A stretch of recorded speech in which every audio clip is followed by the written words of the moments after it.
Are you tired of mental health solutions that just don't work? What if the future of psychiatry isn't about more pills, but about a whole new healing of the mind and body together? Today, you're about to meet the doctor who's rewriting the rule book. Welcome back to Keeping It Real on Purpose. I'm your host, Edna White, and today's guest is Dr. Paul D. Corona, MD. He's a Southern California based physician with over 30 years of experience who's reshaping the future of psychiatry and family medicine. Dr. Corona isn't your typical physician. After starting his family medicine, he transitioned into psychiatry, where he developed his own pioneering method called mind and body healing. He's the author of the My Mind and Body Healing series and the latest book, The Corona Protocol. He breaks down the revolutionary strategies that challenge conventional treatments and gets real results. Welcome to the show, Dr. Paul. Thank you so much. It's great to be on with you. Oh, I'm so glad you're here. So I want to get right into it and get the flow going. Yep. Dr. Paul, you talk about mind and body healing. In my work, I see how trauma gets trapped in the body and keeps people from living fully. How does your approach actually free people from that cycle? Well, when I first got into and when I was in medical school, I didn't really know what I wanted to do. I liked like a little bit of everything. So I Uh-huh. I chose to become a family doctor because I thought, well, I can do psychiatry, I can do pediatrics, and all this. And during the 1990s, when I started, there were some really great medications that came out. Okay. And one called Effexor, which was after the first three SSRIs like Prozac, Zoloft, Paxil. Mm-hmm. And the difference is it also balances not just serotonin but norepinephrine. So I started seeing with my patients I was giving it to, saying, you know what, my headaches are gone, my back pain is better, my neck, my shoulders, my stomach, my. So I started seeing this physical link with, and I started to see this with emotion, that the stress was causing physical Right. body, irritable bowel syndrome, fibromyalgia, and especially the neck and upper neck and shoulder area, that area. So I started seeing this link and realizing that there was a chemical nature to the link and that it tied in with stress. So during the 1990s, I was just fascinated by this. And during that decade, I got more and more interested in psychiatry. And just basically in about 2000 or so, I phased into giving up my primary care practice and moving Okay. to psychiatry. I think what happens, these psychiatrists think about the brain but not the body, and I Yeah. think primary care doctors think about the body but not the brain. And so Right. what I kind of did is put them together, and that led to my first series of books, which took me 12 years to complete, called Healing the Mind and Body. And so I just basically documenting everything I learned, and it was, and I wrote the books because I wrote the first book not knowing I would eventually write six books. Mm-hmm. So the Corona Protocol is my sixth book, but I didn't realize, but I knew that I was seeing something that I wasn't reading about. The textbooks that I was reading, psychiatric Yeah. books, they weren't talking about it. So I started writing because I realized that this information wasn't readily available, and that's Mm-hmm. that. Mm-hmm. Well, that's good. That's good. Most of my audience has been told just manage and their anxiety or depression. You don't sound like that type of person to say that. Yeah. What do you say to people who are tired of band aid fixes? Tired of what? Band aid fixes. Of standing prescriptions? Band aid fixes. Like the general fixes. About anxiety and depression? Yes. I mean, Hmm. well, I mean, I think that people have to remember, everyone's got stress in their life. Hmm. Everyone kind of feels sad off and on. Uh, there's a difference between normal stress and normal sadness at times with an actual clinical problem. Where with anxiety, an anxiety disorder is more pervasive, more persistent. And it's and or with the major depressive disorder, the sadness is more than just occasional. It's just persistent. And Hmm. when I hear people tell me I just don't feel myself anymore, I used to feel good, and this is not me. that's where I step in and say, okay, that's my goal with all my patients, is to get them back to themselves again. And Yeah. a lot of Mhm. people feel guilty and they feel shame, like my life is okay. I don't have any reason to feel this way, and so there's a lot of guilt and shame around mood issues because people think psychiatric issues are different than other areas of medicine. They think Right. it's just all in your mind. You just should be able to be tough enough. You should be, especially men. I think men get Yeah, it they have do. because They do. men are, Mhm. macho things. So men don't like to display signs of weakness. So it's a difficult area that a lot of people struggle with, and a Right. lot of people struggle with the treatment because a lot of people don't want to take medication. Not that that's the only option, but it's a very good option other than counseling and exercise and all that. Mhm. Awesome. What why did you stop, going by that traditional playbook that everybody goes by, and what made you stop doing that? Well, because I realized it was wrong, and I Mhm. realized that a lot of things I was reading just weren't true. Here's a typical example: Okay. an SSRI. Well, the one is the SSRIs are the best first line medications. I disagree. Most Mhm. doctors will give people Zoloft or Lexapro, and Right. they do. And I think the problem is SSRIs are, I think, the second best first line treatment, not the best first line, like most Okay. doctors think it is. Okay. There's too many side Okay. effects. The other thing is that, it's going to take 4 to 6 to 8 weeks for this medication to kick in. Yeah, I've That's heard that. Yes. that's Uh-huh. complete nonsense. It's never been true ever. But somehow that myth is out there. And so Right. medications, especially if you dose them correctly, should take no more than a week to two to work. Uh, Mhm.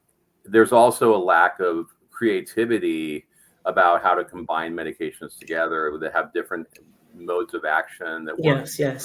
So Absolutely. there's a lot of just same old out there. I just don't see a lot of creativity. I don't see, because the rules. I think the psychiatric rules are wrong, and so I started. Mhm. Things aren't right here, Yeah. and so the conventional ways of doing things is boring. It's not exciting. It's not getting Mhm. people fully better. Uh, Mhm. my goal is called remission. Remission means getting people fully better, no Right. symptoms at all. That's my goal with everyone. Where most doctors will get people to better. Are you better? Yeah, I'm better, but well, okay, good, goodbye. Right. Right.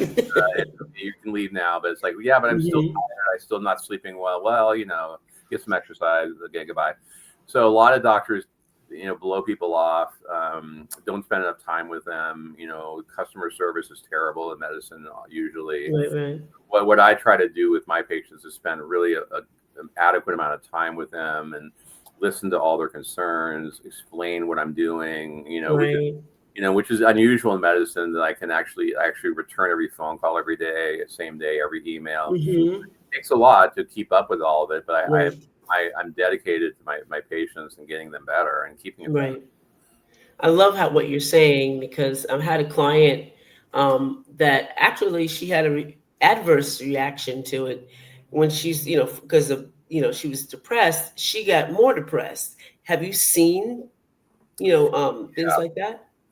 What's happening is it's a misdiagnosis, and so if Hmm. someone is depressed and antidepressants makes them more depressed, or Hmm. it makes them feel suicidal, and you're going Right. to see that with these black box warning, and that's what scares people. Oh, well, that you hear what they say, it's going to cause suicide. It doesn't do Right. that. If you're depressed, truly depressed, they say Hmm. they don't they don't take lives. What's going on Right. is it's a misdiagnosis. The person might have a subtle case of bipolar disorder, Right. and I got you. Okay. Okay. bipolar disorder doesn't necessarily mean the mania. The more subtle variation of bipolar disorder, bipolar depression, Got you. which is not pretty indistinguishable sometimes with regular depression. But if you ask the right question to get the right history, you should be able to Right. pick out. Right. And then if I see that happening with any antidepressant, I pull it away immediately and go a different direction, saying, okay, we need Hmm. to start with a mood stabilizer. We need to go a whole different direction with this person now. Right, right. Gotcha. Yeah, because I've seen even, they spend a little bit of time with you, and then they're already prescribing medicines, and I don't like that, and I'm so glad that you're talking about this now Quick, it's because, too quick. it's so important. Yeah, absolutely. I agree with you. Yeah, it's so important. They just want to dole out the pills, you know. It's like, here you go, you know. And let's talk about like how medications, like you said prior, is how they can sometimes conflict with either other medications and you know not be effective. I'm sorry, my volume is on. So can you ask that one more time? I said you said something about you know medications sometimes don't mix well with other medications or you know kind of you know obstruct the person. What do you mean by that? Well, it's got to be. I mean, if a medication is causing side effects with minimal benefit, it's just the wrong Hmm. medication. For example, let's take an SSRI. Okay. Problems with an SSRI, which is the most common things given. Most problem common is apathy, feeling flat, feeling lack of emotion, Yes. sexual side effects. Hmm. So there, you know, I mean, but if it's working really well, Hmm. except for it has a couple side effects, you know, maybe I add Wellbutrin or to take care of the side effects. So there, you know, there's ways of mixing things together. But I want to make Gotcha. sure Okay. Okay. if someone's not on the right one, I think that I think I can do better. You know, I'm not going to add something to something that's not Hmm. not already a good medication. A lot of my patients are on two or three things, but I explain to them why if they want to get that really, if they really want to get to their goal, which is you know the back to themselves again. It often takes more than one, but again, what I do is I draw diagrams. I explain how the nervous That's system. good. I explain here's what this medication does, here's what that That's does. good. I do an explanation with every patient. Well, here's what I'm doing. Here's why I'm doing it. So just openly communicating with them Hmm. and then listening to them and listening to Yeah. like what are you concerned? What have you tried in the past that didn't work? What are you, Mhm. you know? So if you just have to really be open communication with patients Sure. You're empowering the patient. That's and great. empower them Yes. exactly Yes. and yeah, so that's in that, and in my success rate is extremely high, because I've had so much experience doing things the way I do it, and it's kind of my own methods in a sense because I learned Hmm. how to do it on my own really without much Yeah. guidance, but just figuring it out on my own. Yeah. That's good. You help your clients your clients or your patients understand mental health, and sometimes we want it to work really quickly. How do you help them understand it's not a quick you know not a quick fix, but it's a balance? Well, it's fairly quick. I mean, the medications should work Okay. within a week or two. So I basically tell Okay. them, it might take more than a day or two, but usually Hmm. by the first week we're going to see something positive. By the second week, it might get better. Okay, something So positive, just right? kind of Okay. telling them ahead of time what to expect, and then if you're, Hmm. hey, if you're not seeing what I'm just saying right now, call, Right. call me because if you're not seeing, because what I do with every patient, every new patient especially, or every time I start a new medication, I tell them to call me in a week, not a Hmm. Hmm. charge. Call me in a week and let me know how the first week goes. I can tell by the first week of someone taking it if it's the right fit or not. Okay. Okay. And I might, after the first week, say, okay, that's good. Let's try increasing the dose to here before I see you, before I talk to you again. And so I do things very deliberately, but I work quickly, and I don't want people suffering needlessly when I can fix it super quickly. Usually within 2 to 3 visits, I get almost pretty much most people better, Okay. and Okay. so which is within a month Hmm. at the most. Hmm. So. Well, why do you think they're saying, you know, it takes so long to get a result from it? Why do you think that's being said? Why it takes so long for things to work? You mean? Yeah, like, you know, initially they said, oh, it takes up to 4 weeks or something to get into your system. Doctors are Yeah. not, they're not being aggressive enough. So okay, we're going to put Okay. you on this. We'll put you on Zoloft, 25 milligrams for a month Hmm. or two, and then do Gotcha. for a month or doing then 100. It's like no, 50 for a week, 100 for a week. So what I do is I work quickly and it's very Okay. Gotcha. much more Hmm. quickly. Most doctors drag their feet, and then 2 or 3 months are passing and barely anything's happening. The thing is, the Right. problem is a lot of patients are going to drop out by that point. They're going to say, Right. "Forget this. It's not working.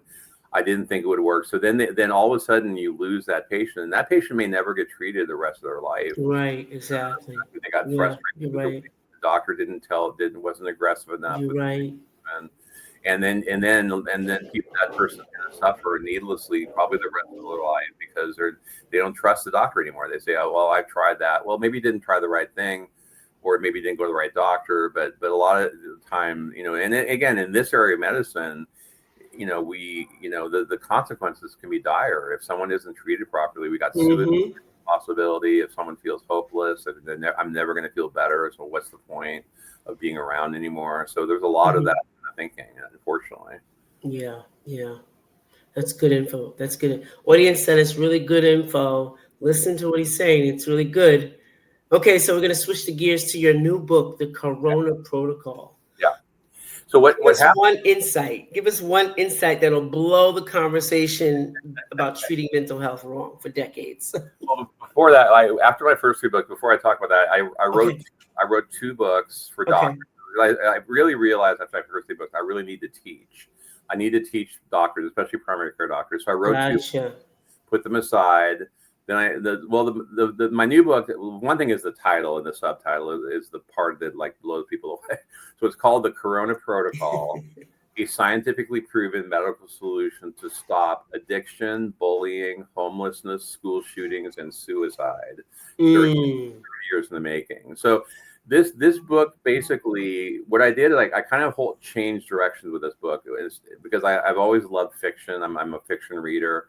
So I wanted to make this more about storytelling. So basically, the book Mhm. is 30 original short stories about different people that have different struggles, and I tell their stories, and then I tell like how I treated them, and so I talk about anxiety, depression, bipolar disorder, PTSD, Okay. eating disorders. And then I talk about personality disorders like narcissism and sociopaths, and then I talk about all those things on the subtitle I just said. So it's a lot in this book. I'm really proud of how it came out. It's done very well. Um, and then after I finished this book, I completed a month or two ago. I went back and finished the other two teaching books, and so Okay. those are being manufactured currently. And so then I'll have then I'll have finished 6 books, and then I'm done writing. No more, no more after this. 23 years and 6 books is enough, and then I'm sick of writing. Um, You're like the third author that said that. No more. That's it. no more. That's enough. That's enough. Yeah. Yeah, but the book, what can I, there's so many stories in the book that I think people really love. There's some sad endings, there's some happy endings. It's just life. Hmm.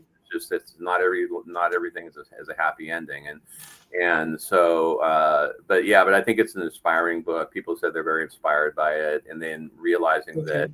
you know I sound like that story. That story sounds so much like me. So I tried to make Yeah. stories. Some of them are based on real patients, just change the specifics, and some of them are based on some patients. But I tried to make each story relevant to people. So anyone who's struggling with any type of mental health issue can find at least one story in this book that's going to be helpful. Okay. All right.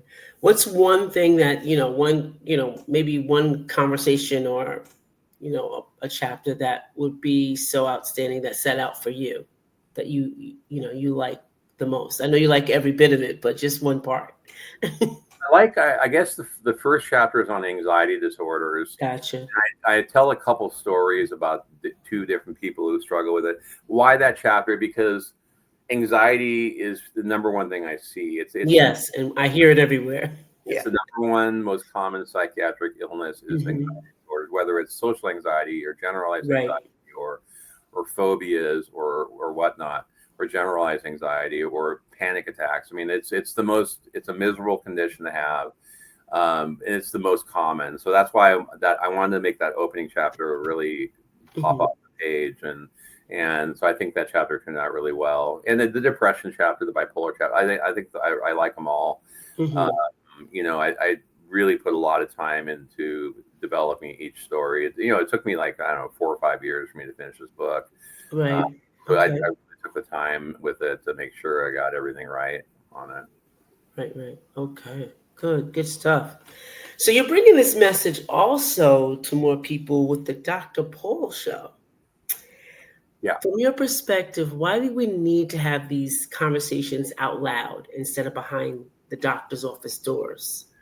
Well, I got approached by a patient of mine sent a woman in the my book, my recent book. Hmm. She owns a TV network, Okay. and um, through Roku and Amazon Fire. Anyway, and so we had a Zoom meeting, and she said she liked my book a lot, and she said, would you be interested in doing a reality show based on what you do? And so I said, sure. And so we are in like our fourth or fifth season now. But Oh, um, awesome. basically, the show is me. Most of the show, besides the interviews I do, is me sitting with patients. So I basically pick people with really interesting stories who are willing to Gotcha. come on camera. And we sit down usually about a half hour, and basically they go through their story and then what led them to see me, and I talk about the treatment and since Hmm. and then they're all happy endings because I wouldn't probably have men otherwise, but they're all like live testimonials. And then after I'm done, Right. usually like That's pretty cool.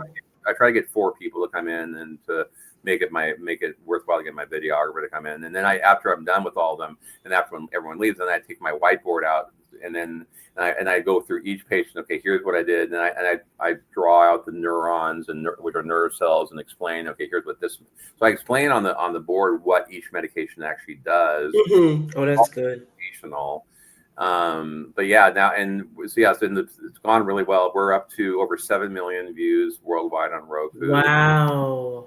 We on our YouTube channel, we're up to over 140,000 views. We're getting over 5,000 new views a week on my YouTube channel. Wow. It's really blowing up, and it's if you want to find it on YouTube, well, it's the Dr. Paul Show on Roku, but if you want to find it on YouTube, you have to specifically put the Dr. Paul Show all lowercase and Hmm. all stuck together with no spacing and no period. So it's TheDrPaulShow. So you put it all like just like that scrunched together, then you can see it, you get a free channel. And yeah, Okay. but I'm really proud of the show. It's doing really well. Awesome. People love it. We're doing a season right now on PTSD. So I'm having a veteran with a Purple Heart who come on, and I'm having people who I'm attacking. I'm talking about PTSD with different Right. people, emergent EMT, first responders, veterans, Hmm. people who've gone through really traumatic experiences, and so that's Right. what we're doing Right. this season. And but yeah, it's really it's fun. It's been fun to do it. It's been very impacting. And It's so I'm also good. I'm also blowing up on TikTok and Instagram. My social media sites are doing really well. Yeah, and so it's been great, and the books Awesome.